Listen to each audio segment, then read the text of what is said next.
Well, good afternoon, ladies and gentlemen, and welcome to the second of our Professional Advisor Working Lunches. My name's Andrew O'Kelly with Professional Advisor, and I'll be chairing the event today. We'll be talking for the next hour about better understanding regulation and the technology to build a strong and sustainable advice firm. And who better to talk about that than compliance giants SimplyBiz, our partners for the event today. So let me first of all just introduce who our speakers are going to be. We've got three tremendous speakers: Mark Greenwood, Director of Compliance Services at SimplyBiz; the Managing Director of Compliance First, Janice Lang; and Director of SimplyBiz Investment Services, Dan Russell. Before we get into the meat of the event, I just need to go through one or two housekeeping things with you, if I may. Firstly, you'll notice that your microphones are switched off. I'd be grateful if you'd keep it that way, please, apart from our speakers, of course. It just helps to keep down any background noise and makes the thing run a lot better. We'll be running a series of polls throughout today's events, which will help our speakers to work with you. We are aware you'll be able to see those polls on screen and the results of the polls as we reveal them. We are aware that there are one or two browsers that perhaps might not allow you to be able to see those polls. Don't worry, I will read out the questions for you. They're simple binary answers, and you can answer those polls. If you're unable to do so in the polling structure, you can answer them in the chat function, which you'll find at the bottom of your screen. There is a Q&A session, which we'll keep for the end of the event. Do please send your questions to me, Andrew O'Kelly, using the chat function. Again, you'll find that at the bottom of your screen. And don't wait for the end. If something of interest comes up during the presentations, send me a question right there and then, and I promise that I'll make sure that all of your questions are posed to our expert panel at the end. I should tell you that the event is being recorded, and we'll send you a link to the recording immediately after the event so that you can refer back to it. There's also, of course, proof of your CPD, of which there is 1 hour today of structured CPD. And so in good old-fashioned CPD terms, let's just run quickly through the learning objectives. We're going to start out taking a deep dive into the areas upon which the regulator is currently focusing and the things that you advisors need to consider as a result. And that'll include SM&CR, the directory, vulnerable clients, suitability, and DB pensions. Our next session will be building upon those key drivers from the regulator, and we'll move into an exploration of how tech processes and efficiencies can help you to meet them in a sustainable and repeatable manner. And then to close the session, we'll take a look at how all of this can be applied to your business in practical terms. Our specialist panel will take any of your questions about anything from regulation to strengthening your business operations. And once again, if you do have any questions, please let me know all the way through. One final thing I should say is that in order that we can send you your CPD, we need to know who you are. And I noticed there's just one or two as I look through the list of participants who where we've either got, it says user or a single name. That's quite difficult for us to identify who you are.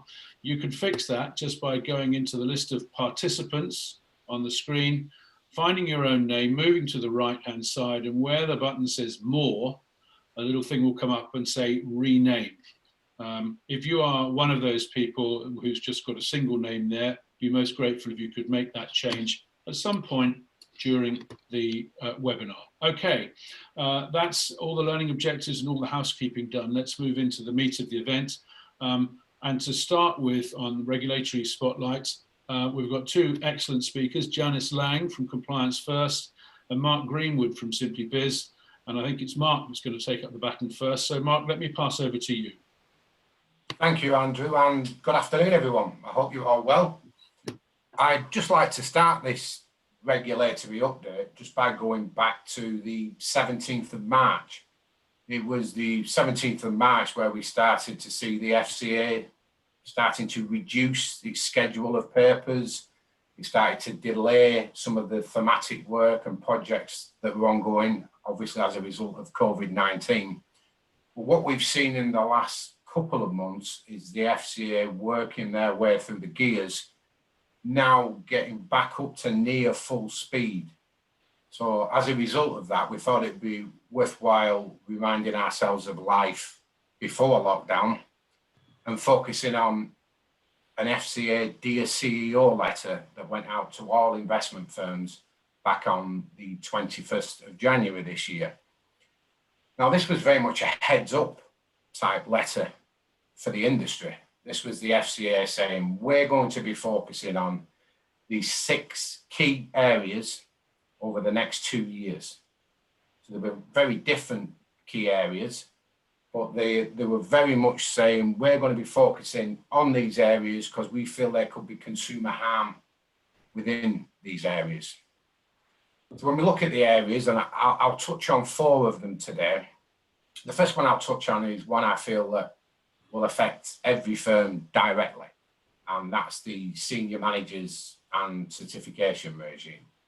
I guess my first question I will ask of the audience today is, have you completed your firm's fit and proper assessments on your certified persons, on your advisors?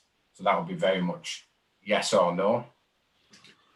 While you're answering that, the deadline for that fit assessment to be undertaken is the 9th of December this year.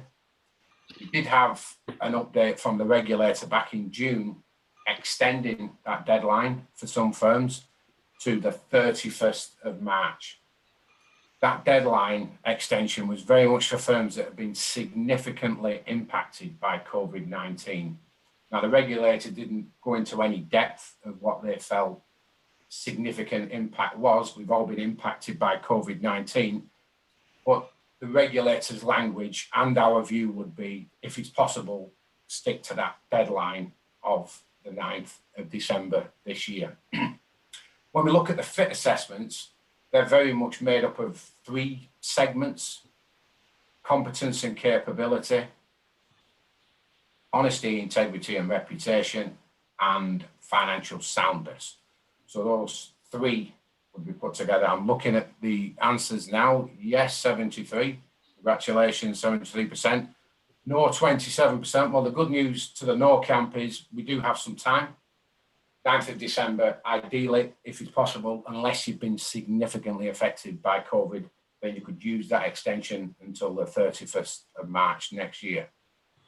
When we look at the 3 areas in a bit more depth, competence and capability, well, there's nothing really new here. This would be your firm's T&C standards. There's no real additional data required. It's just very much a greater onus on the firm's senior manager who's certifying that advisor to continue in that role or not. Honesty, integrity and reputation, well, as a firm, you should have regard to whether a person's reputation might have an adverse impact upon your firm. That's usually satisfied, that requirement, via way of a self-declaration. Then we have financial soundness. Again, financial problems can lead to advisors making bad decisions for the firm or for clients. This requirement is usually met by way of self-declaration or ideally by an independent credit check. So those are the 3 areas that make up the fit assessment. I mentioned it was important to try and undertake this exercise before the 9th of December because that is the regulator's deadline. Also, what makes it equally important is the FCA's new directory will go live after the 9th of December. And unless your advisors have been certified as fit and proper, you shouldn't be entering them on that directory. So you need to go through the fit and proper process. Once you've gone through that, if everything's fine, you can then input the details of your advisor onto the directory. That will go live on the 9th of December. And again, that's a public facing directory. So, our view, even though there has been an extension granted for firms significantly impacted by COVID-19, is try and stick to that 9th of December deadline. I guess I have a question here for Janice. We have some extra regulatory processes as part of this regime. Are you seeing many firms outsource some of these processes? I think there's a combination here, Mark. Historically, some firms have dealt very well with T&C and they have a lot of information gathered. They have their file checks, they have their observations, you know, they've done a credit check. There's lots of things that some firms have done, but I think it's fair to say some firms have historically paid a little bit of lip service to T&C. So they might struggle to get some of the elements pulled together because clearly you require this body of evidence, as we call it, as you've just outlined around the competency, the capability, etc. But in addition to that, you also need information relating to, do they understand the conduct rules? Have they breached the conduct rules? So there's extra elements there that need to be taken into account. We are seeing an uptake in people looking to outsource some of those services. On average, we reckon it will take a principal of a firm around 43 hours a year to gather and to do all that information. So if you were the principal and you were doing the file check, the observation, the credit check, you know, pulling all the KPIs together, carrying out the one-to-ones, you know, and probably if you, an average in a normal year, not this kind of year, if you get 44 working, you know, weeks in the year, if you take into account holidays and what have you, that's an hour a week, which sometimes doesn't sound a lot, but if you get 2 or 3 advisors in your practice, that soon ramps up as well. So what we are seeing with some firms is they're outsourcing all of that to the likes of ourselves. We have a complete service for it, or alternatively maybe saying, well, I won't check the files, but I'll do the one-to-ones, so that they're picking parts and what suits their business. Because again, it can be good for them directly to do the observations, etc., with their individuals. So it's a bit of a mixed bag. But even if you are doing it all yourself and it's going well, it's often quite good to get a third-party assessment, especially around the likes of suitability of advice. Thank you, Janice. I'm going to move on to the next area of this slide you can now see, and that's defined benefit transfer advice. Arguably the single bigger regulatory direction since COVID-19. I'm going to start with a question for the audience again. A very straightforward question. Do you have full pension transfer permissions? Yes or no? So back in June, we had a raft of FCA papers on pension transfers, policy statements, guidance consultations. The majority of this new regulation will come effective on the 1st of October this year. Just while you're answering that question, I'll touch on some of the headlines from those papers that were issued by the FCA. The one that caught most press and most of the headlines was the ban on contingent charging for pension transfer advice, where I can see 21% pull full transfer permissions, 79% do. That's interesting. So the ban on contingent charging will become effective for pension transfer advice on the 1st of October. There's a carve out where you can still charge on a contingency basis after the 1st of October. That would very much be if the clients were in vulnerable positions. So that would be if they were in extreme ill health or extreme or serious ill health, serious debt concerns. So that was the major headline that grabbed a lot of attention. We've got the new concept of abridged advice coming our way. Quite simply, that is advice. It needs to be given by a pension transfer specialist. If we have triage here, full pension transfer advice here, abridged advice would sit, excuse me, somewhere in the middle. The only 2 outcomes for abridged advice will be to recommend the client remains in their scheme, or it's unclear whether a transfer would be suitable, so the recommendation would be to proceed to full pension transfer advice. An area that comes effective on the 1st of October that's not been highlighted a lot, I feel, is the workplace pension scheme requirement. So where a workplace pension scheme is available as a receiving scheme for pension transfer advice, the advisor must demonstrate why an alternative recommendation is more suitable. So more suitable is very much the FCA raising the bar. We used to have the stakeholder and personal pension at least as suitable. The FCA very much raised the bar on this and said if there's a workplace available for that client, you're not recommending the transfer goes to that workplace pension, you need to demonstrate why your solution is more suitable. I noticed that 21% of you do have permission, so the pension transfer specialist watching will be delighted to know, if you don't already know, from the 1st of October, there'll be a new CPD requirement for pension transfer specialists.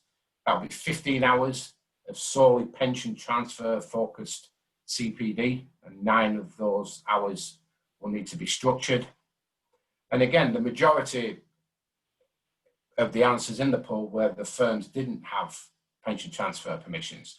There's still considerations for, though, if you introduce pension transfer business after the 1st of October, the introducer fee that you receive from the pension transfer specialist will have to be the same amount whether that pension transfer specialist recommends the client remains in their scheme or transfers. So that's quite different than a lot of firms would work on an introductory basis now. So there is considerations for firms that don't have pension transfer permissions as well, and if you introduce it, that will be very much one of them. Now, we have our own pension transfer file review team, and I guess the question for you, Janice, would be, have you seen an increase in those kind of cases wanting to be reviewed, firms sending in cases to be reviewed? Yeah, well, the sort of awkward answer is yes and no. It's probably come in waves, Mark. You know, since pensions freedom and we all caught our breath after we got the news of what was happening, etc., we saw a large increase in the number of files coming in to be reviewed at that time. Obviously, more firms at that time either had the permissions or decided to seek the permissions. So we saw that increase, but over the last year or two, it's definitely decreased again. As you see, firms using pension and transfer bureaus and what have you as well. We've not had as many file checks. But the yes part again is it's now ramping up again because the FCA are having direct interventions with individual firms, asking them to carry out a review of their existing cases. And in some of these cases, there's 270 files, 500 files, you know, where advice has been given. So we're seeing an increase there from the FCA interventions, but also complaints. Firms dealing with individuals who are then complaining about the advice that they've got. So we're getting asked to review those files also. I mean, one thing that we would say to people if they are still in this marketplace is the importance of a pre-sale file check. We understand that the time can be bound in terms of, you know, getting the information, getting the value and getting it all put through. But a pre-sale check should hopefully prevent any troubles thereafter. The majority of the files that we have checked in the past, it's been post-sale, you know, and, you know, the horse is bolted at that point. The advice has been given and it's much more difficult to unwind it. So a long answer to a short question. It was yes and no. It was up, down and up again is basically the short one. Thanks, Janice. The next area I'll touch on is perhaps more relevant to all firms, to the 79% of you that don't have pension transfer permissions. That would be assessing suitability of advice and disclosure. So we had back in 2016-17 the assessing suitability review number 1. That was where there's quite a big review. Have you been involved in assessing suitability review number 1 or number 2? So number 1 was more of a general assessing suitability review. This was across pensions and investments in general. Over 1,100 firms were involved in that review, and 656 firms were involved in that review. Over 1,100 cases reviewed by the FCA, specifically looking at suitability and disclosure. Now, the results were a little bit of a mixed bag from the first review. 93% of cases the regulator looked at were graded as suitable. There were very few graded as unsuitable. So the suitability side was quite good. Disclosure, not so good. 52% had acceptable disclosure. Therefore, the rest didn't have acceptable disclosure. But we now have assessing suitability review number 2. And I can see some of you were involved in either 1 or 2. The majority of you weren't. Assessing suitability review is on a smaller sample of firms. It's not quite as wide ranging. The difference with assessing suitability review 2 is it's targeting firms providing advice on clients taking income in retirement. So the review worked with the firm receiving a letter from the FCA. They were asking the firm to then list all their retirement income advice events in a very prescriptive manner over a 12-month period. That included initial and ongoing advice. That was then sent to the FCA. Following this, the regulator would pick between 1 and 4 cases to review. And that review had started, and then COVID-19 stopped that in its tracks. But we do know it's been delayed, but we do know it's going to start again in Q1 of next year. Now, we know that decumulation generally is an area of interest for the regulator, and Dan in the next session will pick up on how technology can assist you in some of these processes. But what we're probably now seeing is clients that retired 5-10 years ago maybe now experiencing volatility for the very first time. So I think this area will only increase as an area of focus for the regulator. But I noticed that some of you have been involved in these reviews. Janice, are you aware of or had any feedback from firms that have been involved in either the first or the second assessing suitability review? I think focusing on the second one, some of the firms that we've spoken to when they've been asked for the information, they've taken quite a positive approach, because whilst the FCA have again maybe sort of kicked this into the side at the moment, it is going to come back again. And if we have a clearer idea now of exactly what the FCA are looking for, I mean, part of the review is for them to assess that, but we're getting some information that we understand bits that they might not be so happy with. And, these firms are saying, no, I'm going to really review my processes at the moment. I'm not going to wait another 6 or 9 months, because that's another 6 or 9 months of new business that's been written that could potentially in the future, dare you say, it become part of another past business review. We have been running workshops for our firms that they can come along to, and it's evidencing suitability and retirement income. So it's making sure you've got that documented properly. It's very clear to the customer, the situation, where the risks are, etc. as well. So, I think the very positive and proactive firms are saying, yep, stepping back already and saying, let's have a look at this again. And, that's what we would urge people to do. Thank you, Janice. I'm just going to touch briefly on one last area from this Dear CEO letter, and it's adequate financial resource and professional indemnity insurance. Now, the question I would ask of your good selves is, has your PI premium increased disproportionately to the level of your income? I'll wait for the answers, but I think it's fair to say that most firms have seen an increase. Some firms have seen excluded business lines, limitations to the cover, which means they've had to hold additional capital. And we have a PI team here at the SimplyBiz group. And I think just briefly on this, it's all about speaking with the PI show. We speak with the underwriters on a fairly regular basis. Mark, we know that firms that have centralised investment propositions, centralised retirement propositions, and Dan will touch on these in a bit more depth shortly. Mark, it's Andrew here. Sorry to interrupt. Just want to let you know, I don't have a poll for that one, I'm afraid. No problem. I can guess what the answer will be, to be fair, on that one. So, of all the questions, I know what the answer will be on that one. I think it is fair to say most firms have seen an increase, but I think about having good systems, controls, checks and balances in place, pod reviews, research and due diligence on all the products that you recommend, the ancillary services that you use, that can really, really help when you're presenting your case to the underwriter. We speak with underwriters, and these are the messages that they're coming back to us with. I just want to finish on an area that wasn't highlighted in the Dear CEO letter. We know that it's another main focus of the FCA, and that is vulnerability. So I'll start with a question, and the question is, do you have a vulnerable persons policy, and have you carried out staff training? As I mentioned, we know that vulnerability is a key priority for the FCA. How do we know that? Well, every chance they get, they tell us.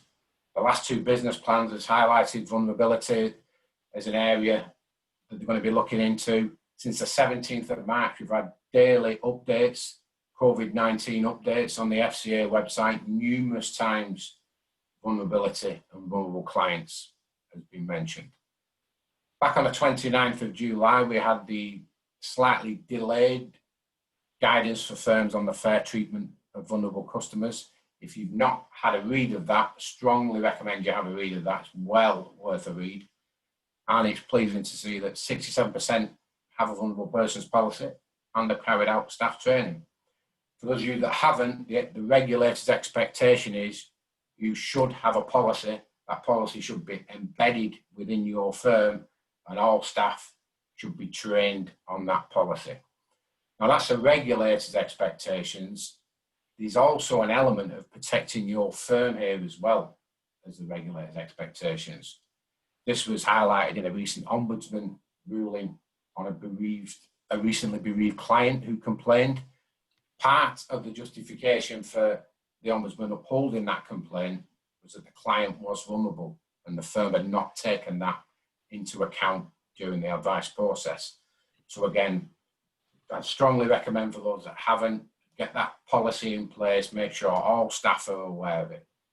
I guess, Janice, what do you see as the biggest challenges for firms in this area? I think that, you know, some of it sounds straightforward, like staff training. Yes, train them and they understand what's a vulnerable person. But big things around the soft skills. Have people got the capacity and the ability? Do they know how to deal with somebody when it's in an awkward situation? So I think soft skill training around that sort of thing is very, very important. And it's very individual. Every person's different. Their circumstances might sound the same, but they'll be slightly different. Nobody walks in anybody else's shoes. So it's that individuality and being able to address it and deal with it appropriately and record it within your business. But another big thing that I think is really important that some firms need to step back and look at as well is maybe the nature of their business. A business, for example, that deals with a lot of debt consolidation and that kind of thing potentially deals with a lot of vulnerable clients. So it's even more important for them. It's a big risk for them if they don't have that documented properly and identify. So you've got the individual aspects, you've got the staff aspects, and then you've got you as a business. What is the impact based on the makeup of your client base and the direction in which your business is going in the future? Yeah, thanks, Janice. I know from speaking with advisors, we produced our own vulnerability guide for firms, which gives support on identifying different types of vulnerability, some questioning techniques that may be useful when dealing with clients. We've got quite a big piece of a body of work in this area, but it is on the regulator's radar, and on a regular basis they tell us that it's on their radar. And I think with the situation that started in March and that we're still in now, that will only increase. Well, I think on that note, that's my section finished for today. I hope you found it useful, and I'll hand you back to Andrew. Thank you.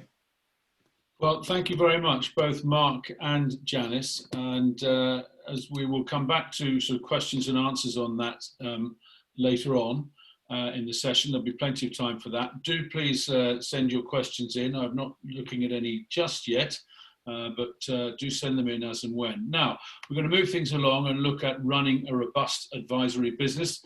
And to help us go through that, we're joined by Dan Russell, the Managing Director of Distribution Solutions at SimplyBiz Group. Dan, over to you. Cheers, Andrew. Hello, everybody, and welcome and thanks for joining us. How's about this? Why don't I put a good bottle of wine on the table for the best question that comes in between now and the end of the session? So.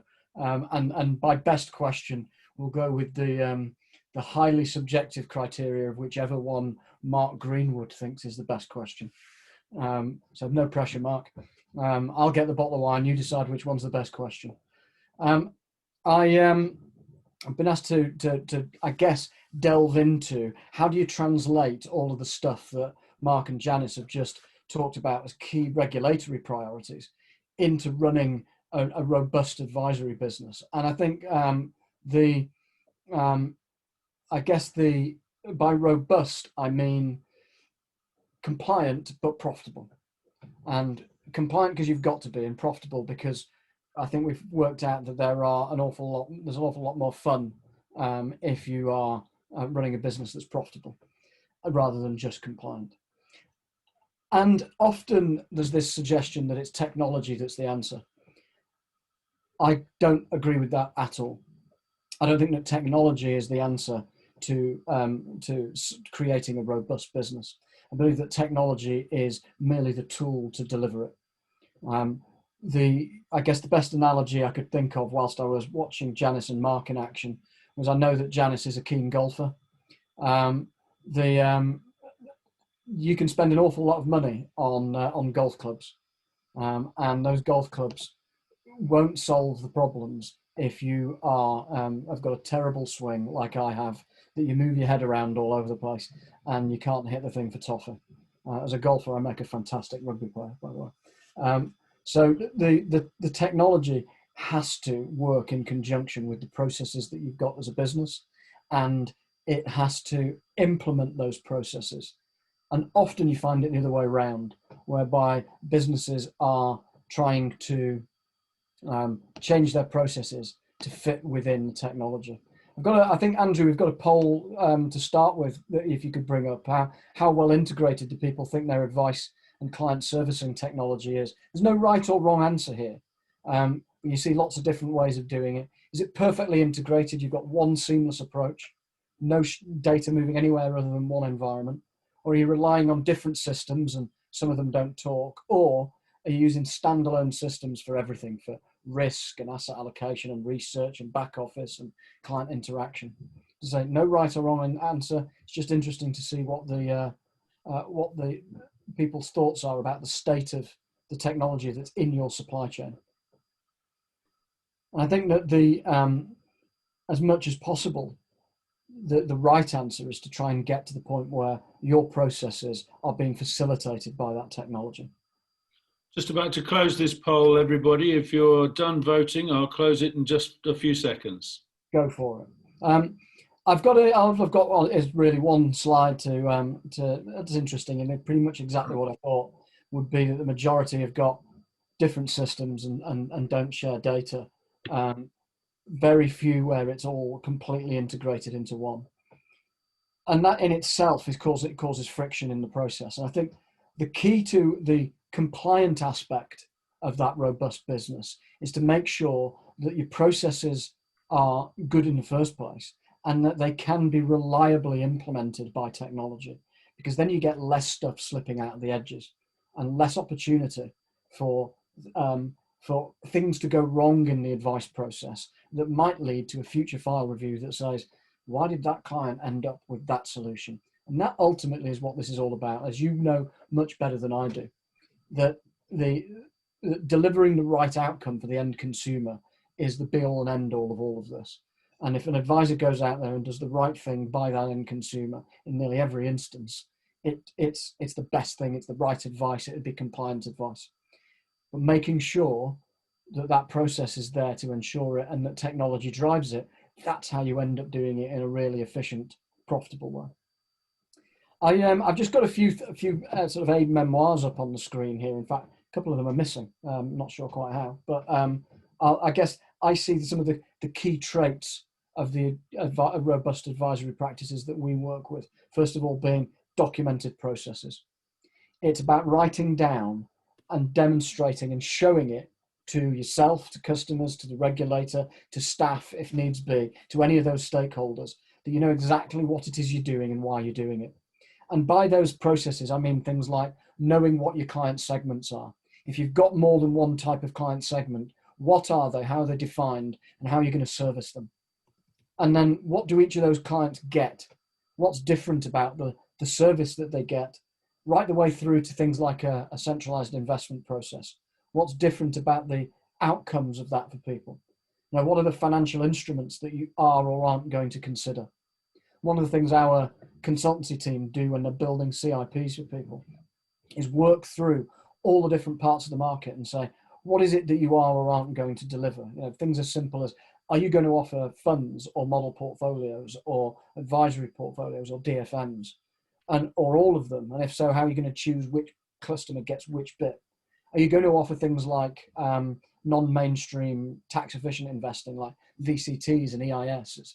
If you are, how are you going to work out which you're going to use and which customers are appropriate for which? And documenting all of these processes. Because as much as it's important that you can find the right technology, you can't find the right technology unless you know what process you're looking to implement. the other thing to make sure is how often is all that reviewed, and that you are reviewing your overall processes and the documentation of them to make sure that you're ultimately delivering them. I think the second area is around the goals-based planning. This isn't a technology point, although it can be facilitated by technology. This is a customer point. This is about the extracting the customer's mandate, what it is that they want you to do, and then delivering a really clear, unambiguous plan that has flawless logic about that customer wanted to do this, so that's why they've ended up with this. And being able to extract that customer mandate, I think, is a key issue in tackling some of those regulatory issues that Mark and Janice have touched on. You know, it's certainly key in terms of understanding if there's any vulnerability with the client that you need to address in their circumstances through the fact-finding process. It's also, I think, in terms of the actual planning process about articulating the right goals and then making sure your processes line up to it. I think the regulator is in the process of setting down a clear challenge to the advice market. And that comes in that responsibility of advice 2 bit that Mark touched on. The bit where they're asking, what do you do for customers who are taking an income in retirement? Because an awful lot of the planning processes that are out there are based on the growth markets, risk profiles that are based on growth assumptions of volatility and growth and return, asset allocations that are based on growth modeling, but not very much of it based on specific income modeling. So here's another poll question for you on the distinction between growth and retirement income processes. Do you use a different advice process for these? Again, no right or wrong answer. Do you use the same risk, asset allocation and investment selection for both? Is it the same risk and asset allocation, but you might use different products? Or do you have a process that distinguishes between the two, where everything's different as a consequence of whether the customer is trying to grow some money or take an income? And ultimately, again, no right or wrong answer, and this is my personal view, I think that the regulator is looking to work out whether or not advice and advice fees can be justified from a portfolio where there is naturally a reducing level of that portfolio as a consequence of income being taken, and the impacts of attrition on a portfolio from fees. And that's interesting. A good split across the board there as to how people are doing it. One of the things that, from a technology point of view, we're working on, taking up an awful lot of my time in the last year, that's about to come to market, is a very clear distinction between investment planning for growth and investment planning for income. The ability to articulate that a client may be growing this pot of money over a long period of time, but with this pot of money, they're trying to extract an income.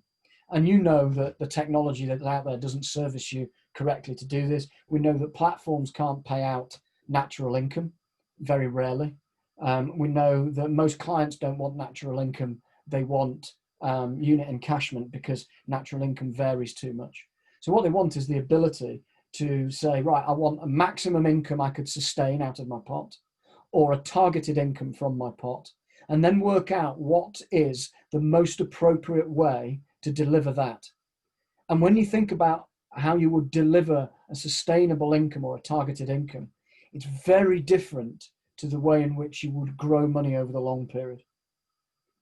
And I think that plays directly into the link to strategic asset allocation, and particularly obviously in the investment process. Matching that customer's mandate that you've extracted through the planning process to the right asset allocation is arguably more important than which fund manager ends up with the money. There's lots of statistics that demonstrate that the underlying asset allocation is predominantly what drives the returns.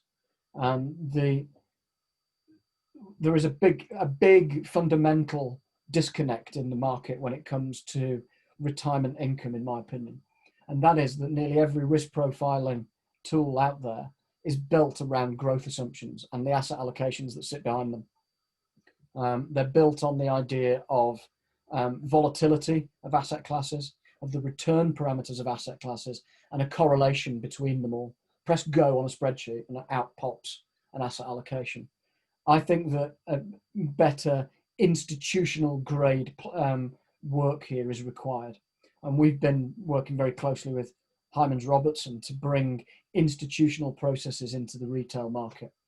And one of those things is to make sure that the metrics used for growth asset allocations are much more ingrained and much more detailed than just volatility and return and correlation. Lots of different metrics that are weighted differently depending on which risk profile the client's at. But crucially, a totally different approach to asset allocation when the customer is taking an income in retirement. I'm just interested in a final poll from my section here is, how do you currently create your asset allocation strategy? Whether you use a third party, you use somebody else's stuff and then tweak it, or you generate your own. Again, no right or wrong answer. And whilst you're answering that, I think the distinction for retirement income is that it's not about long-term growth and volatility. It's about sequencing of returns, and it's about coverage ratio. Sequencing of returns being, how likely is it that something terrible is going to happen in the short term? That means you obviously you can't sustain the income and your pot's deleted. But coverage ratio being, for example, if you wanted £1 of income, in every scenario where you didn't get your £1 of income, did you get 99p or 1p? Because there's a big difference between failure there as slight failure or massive failure. And that makes and you see different characteristics of asset classes and their ability to do that.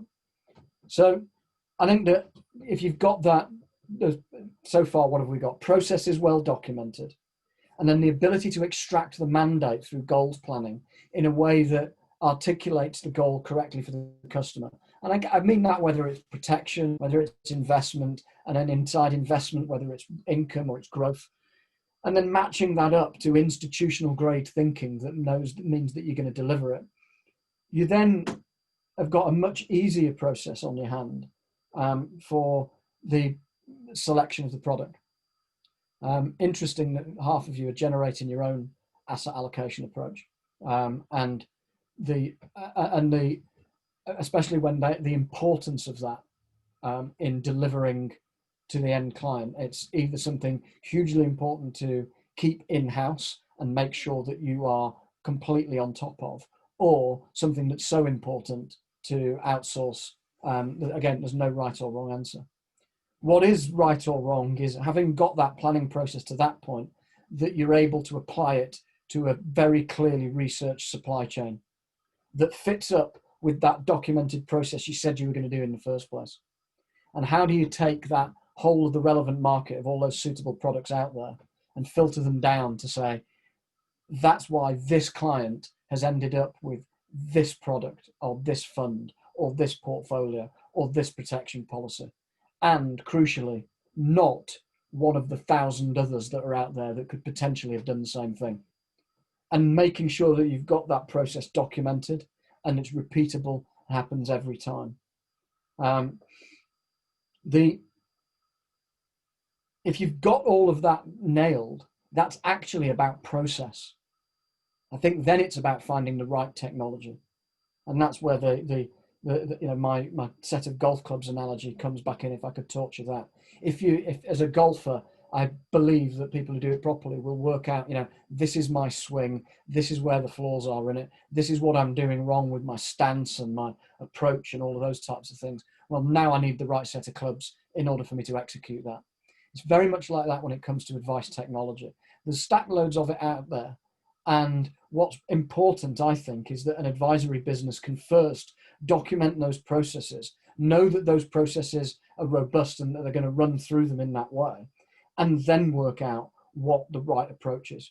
Personally, I believe the right approach is to find the technology that can do as much of it for you in one place as possible. Because the more that you use in different systems, the more chance there is that there is a logic flaw between them. That the way in which one system interprets some aspects of the planning process isn't the same way that the other one does. And in transferring client data between these things, or banging together reports from one system and another into a Word document and trying to edit them together into something unique, introduces the risk. It introduces the risk of editorial error. It introduces the risk of logic flaws between the two. So as much as possible, it's looking for the way in which you can do, if it was investment business, for example, risk profiling, asset allocation, goals planning, research and suitability report writing in one go without the data slipping out, without having to do too much editing in multiple different systems, and then finding the way in which that can deliver and execute your processes. That's when you get into the real efficiency side of it.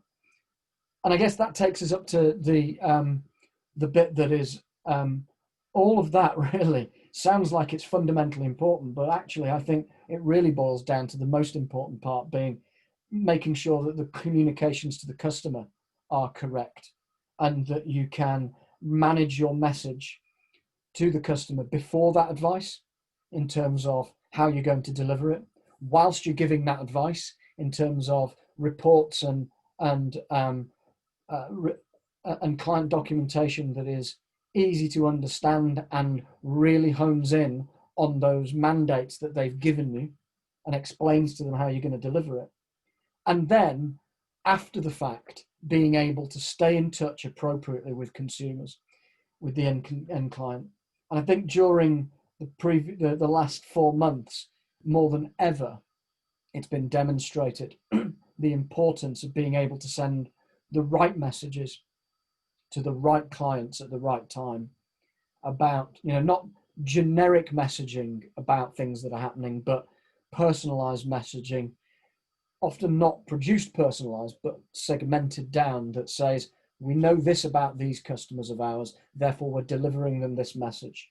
And having the right client engagement, whether it's client portals or through your website, being able to execute that. And I know that, we provide the website for some 1,000+ of the firms that we provide our services to. And the crucial bit that they want out of that is the ongoing delivered targeted client communications that are fed through to continually remind the end consumer about the value of the advice that they're offering them. And it's when the technology matches up from the very beginning of the design of your process through to the execution of that process by everybody within the business into the ongoing communications with the end customer that you start to see the most robust businesses out there. With one final key thing to do at the end of it, and that's measure it all with statistics that says, our process said we would do this for these customers, and all of the customers in that segment have had this, and we've done that. And being able to pull out of the drawer, or actually with a click of a finger, the measurement statistics about your delivery for your customers is the best way to review everything. It's also the best way, if their regulator ever comes knocking, to be able to say, our process said this, our technology enabled this, the outcome was this, and here's the measurements to prove it. Thank you very much. And that's when you've got your technology really working and making sure that some of those regulatory challenges that Mark and Janice laid out are being tackled in not only the most robust way purely from a risk and governance perspective, but commercially from a profitability perspective and in terms of the best thing for those end customers, because it's all about that mandate they gave you and whether or not you're delivering it for them. So, Andrew, I guess that's kind of me at that point, but I'm waiting to be inundated by all of these questions that the guys have been sending in. Well, the bottle of wine seems to have done the trick. We've had some excellent questions come in, and if I could invite Janice and Mark to join us now for the Q&A session. We'll start with a question from Sean Taylor. Robust equals resilient. What do the panel recommend for advisory businesses as we're on the Brexit roller coaster, and if we're a third country may be excluded from certain funds? And secondly, what do the panel recommend for the treatment of equivalency with regard to SFCS coverage removal from OSBs? Sounds like a question for you, Dan. Well, I don't know about the last part, the equivalency of FSB, OSB. Somebody will have to help me out with some nomenclature there. That might be a Mark Greenwood one, I don't know. I'll certainly the first part of the question whilst I try and work out what the second part was. And if you're on, please, Andrew, feel free to bring people on and have a chat about these if we need to. Yeah. The resiliency versus Brexit, and being excluded from certain funds, etc. Okay, first of all, let me tackle the B word from a purely investment point of view. I don't think it's. I think it's one example of a macro market movement in the short and medium term that advisory processes need to be able to swallow up. And by that, having long-term strategic asset allocations and being able to stay regularly on top of what the changing dynamics in capital markets assumptions might be that might impact whether or not, you've got X amount of US equity or X amount of fixed income that's inside a portfolio, but not taking too short-term a view. Because if every time you reacted to something in the news that happened around Brexit, well, it used to be Brexit and now it's COVID, and hopefully at some point soon, you never thought we'd say this, but hopefully at some point soon it'll be Brexit again. The point is that it is short term ultimately, and just look at the COVID-19 issue. So I sit on and chair the investment committee at the SimplyBiz group that covers our asset allocation process. And if you look at the capital markets assumptions input at the very height of the COVID-19 crisis, and you looked at it over a week or 2 week period, you would really start to panic about what was happening with some of the equity measurements.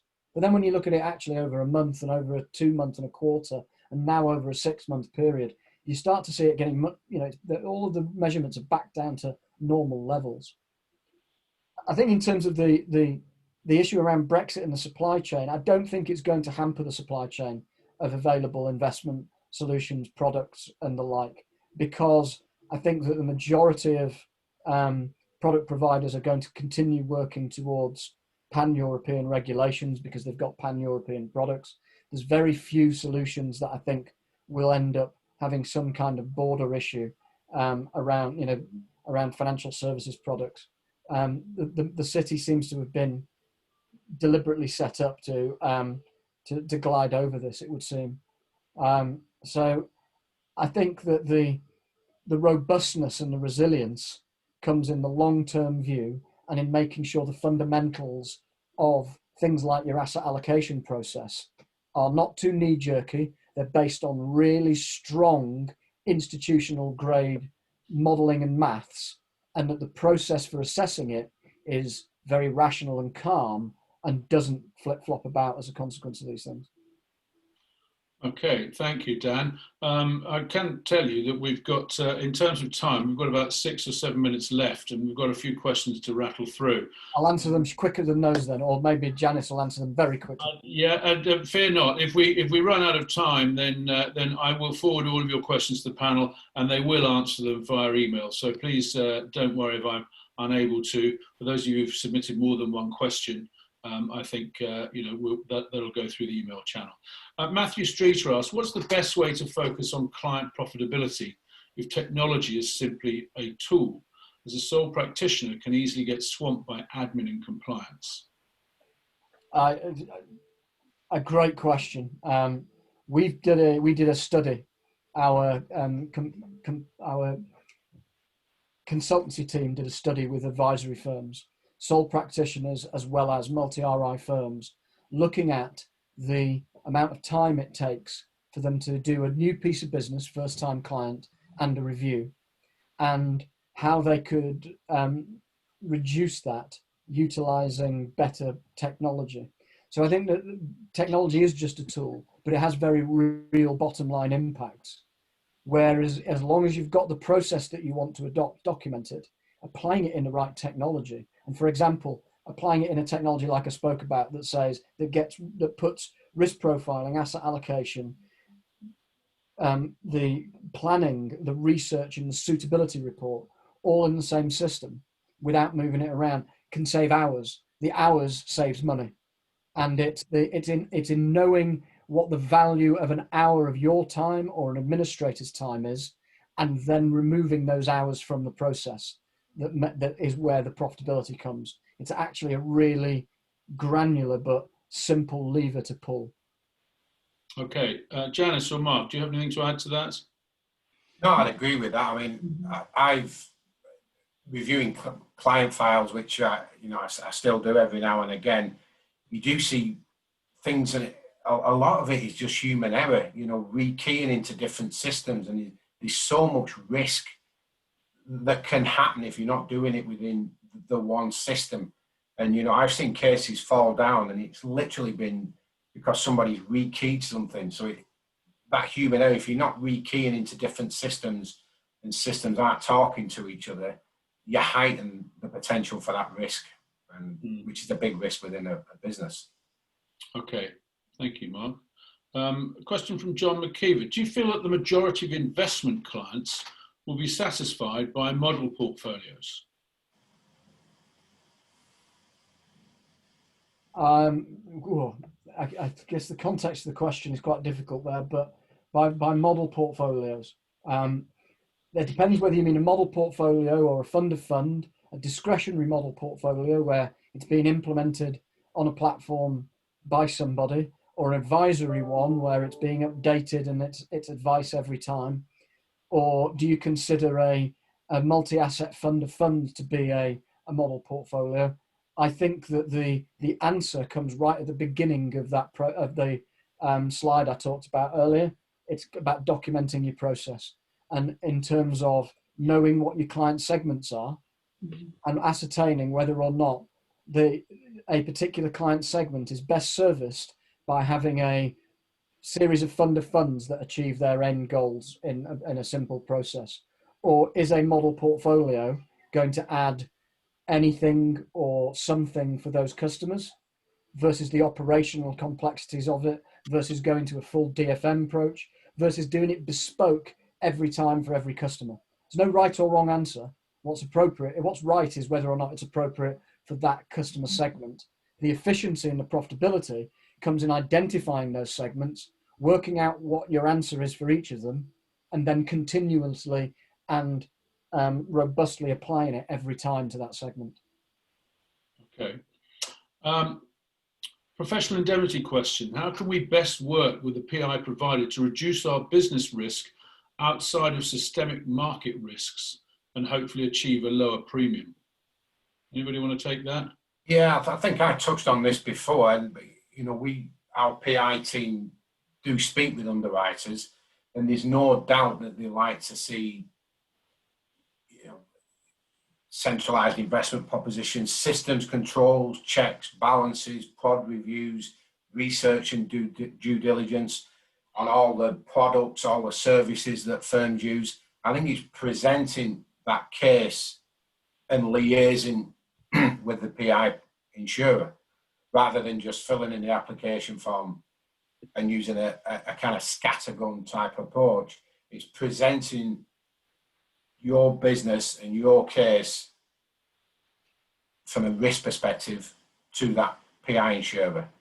And it's all about having those systems and controls in place and having evidence of that. Dan. Right, you've muted yourself. There we go. I've unmuted. Here we are. There we go. And I also think that that if we've documented all of those processes and documented what it is you're doing, one of the stakeholders to be able to show that to is PI, and to be able to explain what it is that you do and then back it up with the stats that show that you do it. And if you've got if you're basically saying this is how we service clients, this is the stats that show that we actually live and breathe that, most PI insurers are going to go, okay, that's robust and rigid. There's one area, very niche comment, but one area that I've been doing a bit of research around in the last few months on some new services we're building is around that non-mainstream tax-efficient investing market and the VCTs and EISs. And I know that one of the areas that the PI insurers are coming down really hard on is where people are doing that sort of business, but not demonstrating diversity or proper understanding of that. They say, oh, well, we've got this one manufacturer that we know does a good product, so we keep banging people into that, rather than actually our identified target segment is customers who have this need, and here's how we build diversified portfolios for people in that marketplace. But if you've got a process that documents that's how you do it, and the evidence shows that you do build those portfolios, PI insurer looks at that and puts a big thumbs up. Okay, we are I do notice it's 2 o'clock now, so we are overrunning slightly, but the questions are coming in. So if you're willing to keep going, I think this is an interesting discussion. I've got another question here from Paul Everett. Does Dan have any views on systems such as Timeline in the decumulation space? I'd have to say that I've never heard of Timeline, so I'll pass on that one. Okay. I'll look it up though. Okay, another one here.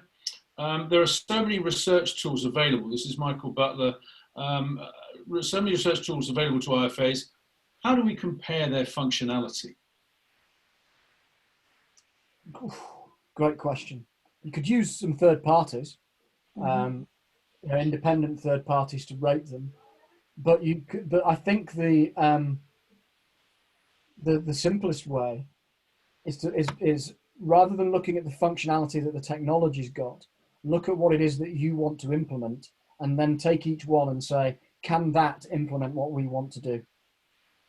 And I think you would find that if a quick scout of the marketplace will help you knock a lot of things out of contention straight away, especially if you say things like, right, we've got a process that looks like this, and we want all of these functions to be done within one system. That's going to knock out quite a lot of them, because many of the technologies that are available are a single component technology. They're very good at cash flow modeling or very good at risk profiling. They're all completely separate and cause a great deal of hassle and headache. So there are third parties, there's the likes of Ian McKenna and others producing reports on all of the technologies to say this is what they all do.